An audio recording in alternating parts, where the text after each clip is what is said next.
Hey guys, this is Philip Fortenberry with Fatherhood Revolution.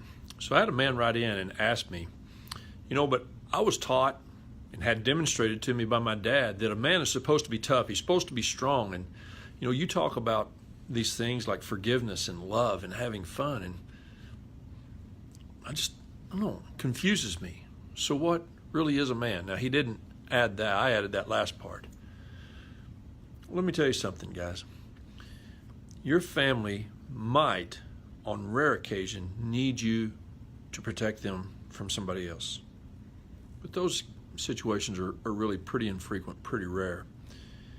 And I'll tell you, the man that has to always be hard, always be tough, always be on guard, always act like he's got his chest stuck out, always has to put his child in place or his wife in place. Well, what fun is that? Think back to it. When your dad was that way with you, how did it make you feel? Did it make you feel loved? Did it make you feel secure? Or did it make you feel afraid?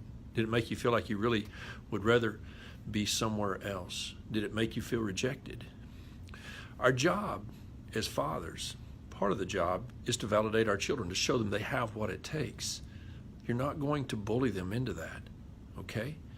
If you are always that hard dad, they're going to push back away from you. They're not going to want to be in your presence.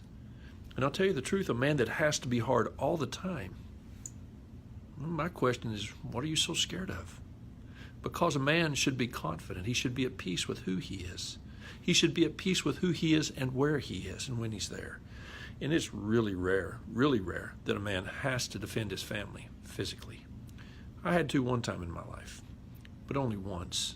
I've been married for 34 years, and one time, on one day, I had to defend my wife and my son.